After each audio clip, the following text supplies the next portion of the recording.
Ahead tonight, the Prime Minister commits to further improving the national employment numbers. Crime having a major impact on businesses. We'll bring you all the details coming up in the Bahamas tonight. And the recent spate of police shootings concerns the National Security Minister. The Bahamas tonight, the National Report starts right now.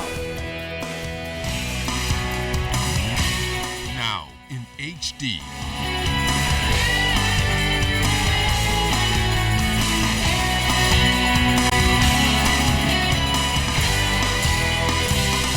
ZNS Network presents The Bahamas Tonight. This portion of the news brought to you by BTC Everyday. Prime Minister, the Right Honorable Perry Christie, tonight is voicing his opinion on the recently announced decline in unemployment. Good evening, everyone. I'm Chris Saunders. Thank you so much for joining us here tonight.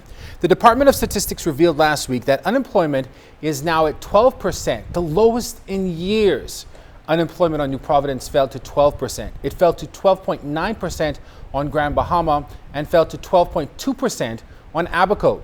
Prime Minister Christie told our Cleopatra Murphy that although the numbers come as welcome news, government's job is far from over. On the heels of Friday's announcement that unemployment has fallen to 12% in the country, Prime Minister the Right Honorable Perry Christie says it is an affirmation of government's efforts. This is despite intense criticism and projections of an unemployment hike from some, like former Free National Movement Deputy Leader and Member of Parliament for Long Island, Loretta Butler Turner. There is a particular member of Parliament who criticizes me in using the word delusional. When I'm saying that things are improving, things will improve, the Prime Minister is delusional. I presume she now understands the definition of delusional. Even as he welcomes the upsurge in employment, Prime Minister Christie acknowledged that lack of employment is an issue government must still tackle.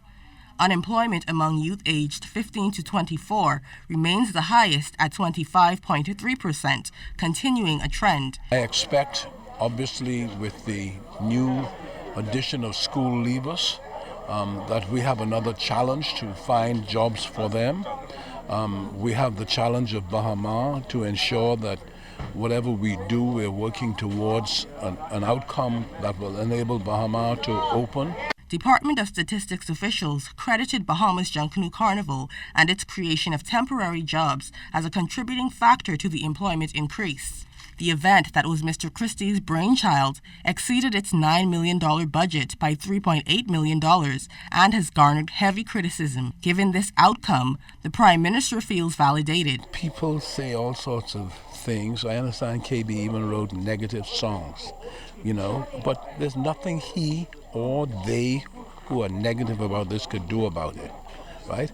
It is an inane conclusion that culture is being corrupted by our having a Junkanoo Carnival. It creates a lot of economic activity.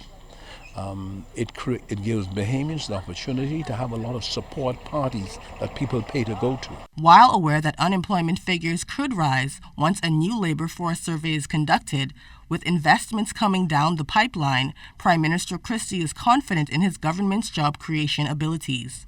Cleopatra Murphy, ZNS Network News. CEO of the Bahamas Chamber of Commerce and Employers Confederation, Mr. Edison Sumner, says the unemployment numbers are only a snapshot. He says the numbers can improve with more opportunities from partnerships, though. It's a snapshot of a certain point in time, and the snapshot at this particular report just happens to have been when persons were working through whatever means in the Junkanoo Carnival that we experienced just a few months ago. I'm not sure that is a sustainable number to look at, because those were temporary employment numbers. What we like to see is what is going to be the long term, right? The impact of long-term employment in the country. And while it's good that we can get the temporary jobs going because it does generate some remedial income for individuals, the numbers in employment or unemployment we like to see on a more sustained basis. And that is why we're saying that we in the private sector are prepared to work with the government to identify opportunities. Sumner did agree that the carnival concept does have the opportunity to create sustainable employment in the country, but it may be too early to say what type of impact it has had in the long term. The carnival is going to be an annual event, right? And if it is going to be promoted as an economic activity, then I think there is an opportunity here where persons who are looking to engage themselves in that business can plan year-round. They can do things year-round that will generate revenue, generate interest in their business, understanding that the bulk of the money that they make may be made over that 2 or 3 day period that the carnival is being held. It's only been, the first one. Maybe after, the third or fourth, we can see some sustained development with this, and we can see how people can be fully employed in the long haul. So it's a bit early for us to make that full determination, but I think over time it could become a viable business for many of the small businesses. The Chinese government is still confident that the multi-billion-dollar Bahama project will benefit the Bahamian people despite its delays. The Chinese ambassador to the Bahamas expressed confidence that the hurdles facing the resort will be resolved. And as he told Clint Watson, he hopes visitor arrivals from China will not be negatively impacted by the delay. Chinese ambassador to the Bahamas, His Excellency Hu Shan, still believes, despite the delays and setbacks brought on by the Bahama resort, that the $3.5 billion investment will benefit Bahamians. He says the Chinese government still hopes that the resort and the programs associated with it will be successful. Speaking through an interpreter, he believes the resort will go a long way in improving relations between China and the Bahamas, but he admits the parties involved must reach an agreement soon. He thinks the best the solution for the crisis and the project will be that the major parties include the Exim Bank, the CCA, and the Mr. Takis, and they will find a way. They will find a way through the cooperation and deal with the crisis. The Chinese diplomat doesn't feel the delay in the opening of Bahama has had a negative effect on the interest of Chinese tourists wanting to travel to the Bahamas. In fact, he's of the view it's worked in our favor. I think the visitor from China is knowing much more than before about Bahamas. And I think more and more Chinese visitors will come here because we have an agreement, the visa waiver. And the tourism department of the Bahamas do a lot of jobs about that. And I heard from the Chinese media and like many tourist agencies in China, they are organizing the activity, the tour program to Bahamas. The ambassador also discussed what he feels can be done to attract more visitors to the Bahamas. More hotels to accommodate these visitors. And in the meantime, the Bahamas has a very colorful culture and the people here is very friendly. I think that is a very good point for the Bahamas tourists. For example, junk canoe. The Chinese ambassador was optimistic the Bahama will be open before the end of the year. Clint Watson, ZNS Network News.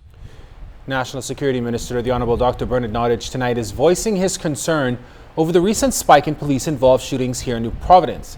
He admitted to Cleopatra Murphy that crime, particularly the murder count, continues to pose a challenge. Minister of National Security, the Honorable Dr. Bernard Nottage, says if an officer's life is threatened, criminals and the public should expect them to use their weapons, and it should come as no surprise.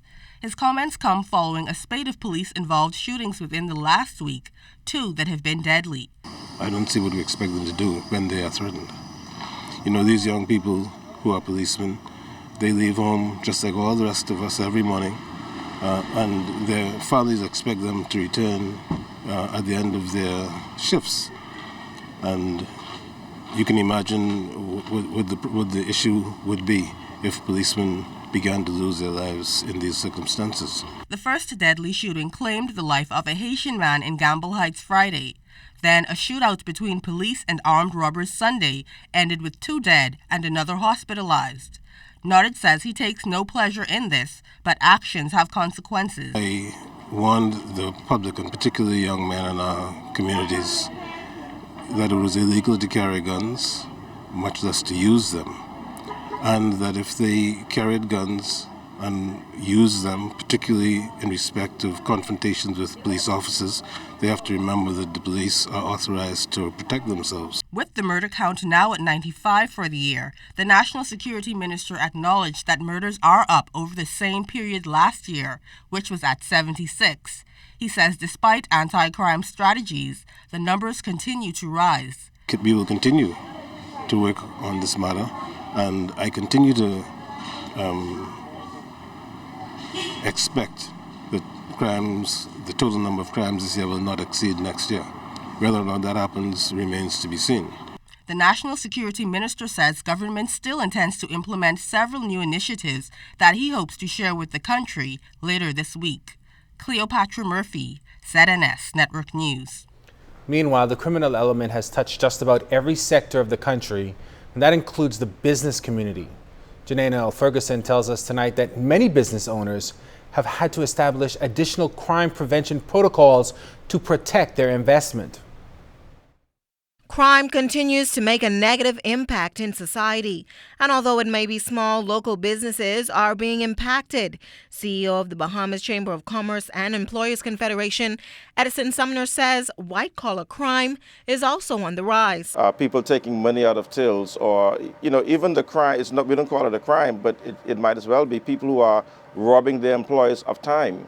He's not alone in his views, though. President of Centerville Food Market, Horace Miller Major, and George Hepburn of Hepson Healthcare say their prime concern is consumer theft. I notice a lot of pilferage in some areas, especially I see ladies come in here and they open the Pampers, take the Pampers out, leave the rest on the shelf and stuff like that. So it doesn't bode well for the economy because obviously there are people out there hurting.